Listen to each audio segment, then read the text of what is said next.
Hey everybody, it's Big Scribe back, and I don't know what it is, but lately I have just been churning out some reading, and I am proud of myself because I've been averaging like 120 or more pages a day. I don't get to read all the time like a lot of people because I have school and stuff, and there's a lot of reading involved with that. Plus, I'm working on my novel, and I got some health issues and have to go to appointments all the time and stuff.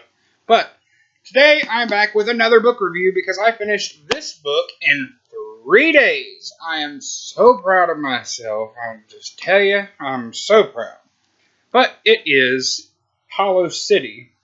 It is the second installment in the Miss Peregrine's Peculiar Children trilogy, and I absolutely love it. It is amazing. I thought they couldn't possibly get better than the first one, but this one showed me I was wrong. Book 2, way better than Book 1. And Book 1 was pretty amazing. First of all, one of the things that is unique about this story is he has real-life pictures in with the book. These are pictures that he either found, or people sent him, or he bought off of people. And they're all these weird, strange pictures that are kind of hard to explain or have some kind of story behind them. And he adds these pictures into the story. Like, he uses the pictures to tell the story. It started out in Book 1, he found a bunch of pictures in an old dresser when he was antique shopping. And he used those pictures and some that people gave him to tell the story.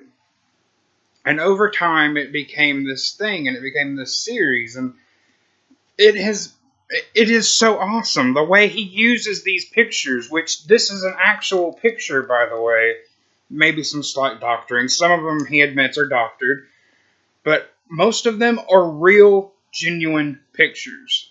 Like, for instance, these pictures on the back. I mean, just look at that. That is crazy. But the way he uses these pictures to tell the story and to create these characters is so breathtaking, and it makes it more real and more haunting. This series, it's kind of whimsical and it's adventurous, but it's very haunting, and it has elements of horror to it. But it's also very hilarious. Like, if you read the story, there's all these little funny moments added in there, and some of the people's powers are really ridiculous, but like ridiculously funny. For instance, in this, you meet a dog named Addison McHenry, who is a dog that can talk. And he is absolutely hilarious. But I absolutely loved this book. I was so surprised with Hollow City. I didn't think I would like it as much as I did Book 1. I was totally stoked with this book. I'm amazed with it. And I think if you like the first book, go ahead and read this one. Don't even bother watching the movie. The movie sucks so horribly. Tim Burton should be smacked for even thinking about making that movie. He did such a horrible job. As I tell you all this, though, Hurricane Irma is sweeping up near North Carolina. We got some strong winds. We got some rain. But I don't think it's anywhere near what everybody else got. We're pretty lucky that we only got this little bit. But if my power does go out, I'll be back with y'all eventually. But, yeah, I read this 3 days. It was pretty good. I'm going to rate it a 5. Hope you guys will enjoy it, too, if you read it. If you read the first book, go ahead and pick up the second one. But now, I am reading Book 3, Library of Souls, the third and last installment in the Miss Peregrine's trilogy. And so far, it's pretty good. The thing I like about these books, I have Miss Peregrine's in paperback. I'd really like to get it in hardback. Hardcover, whatever. The thing I like about the Miss Peregrine's books is the hardcover books always have these pretty designs on them. First of all, let's just talk about the spine. The spine is gorgeous. But then, you got this. I know my camera sucks a little bit, so I'll go ahead and tell you what it says. That says Perplexus Anomalous. This is an actual character in the story. Perplexus Anomalous is the very first, or the first recorded peculiar person in history, and he's like this great thinker and philosopher that they all revere. So you have his name on the front. That's book 2. But book 3 goes above and beyond and makes it even more gorgeous. We have book 3. You take off the jacket. You have, of course, the beautiful spine, always pretty. But then you have this.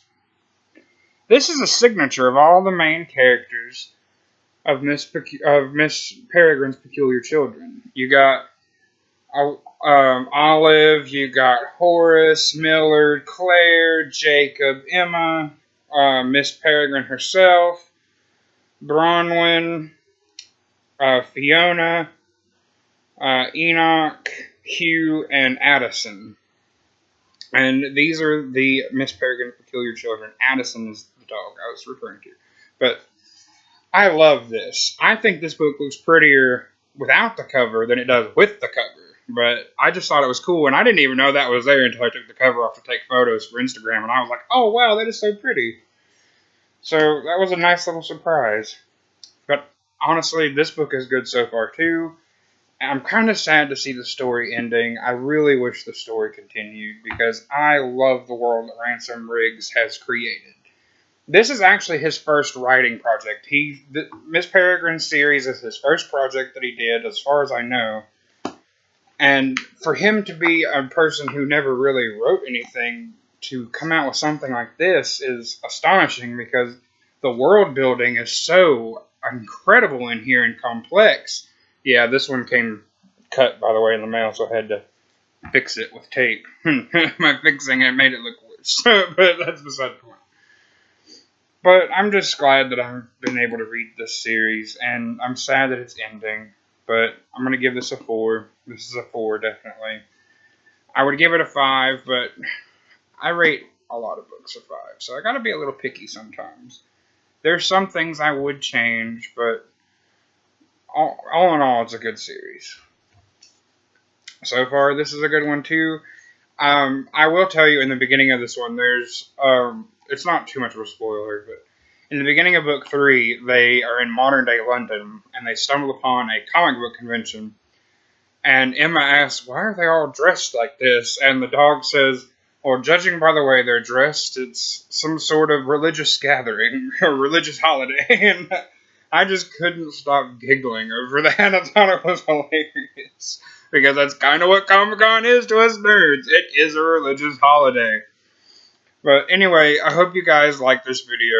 I hope if you are in Florida or Texas or anywhere that's been affected by the hurricanes, I hope you're okay. I'm praying for your safety.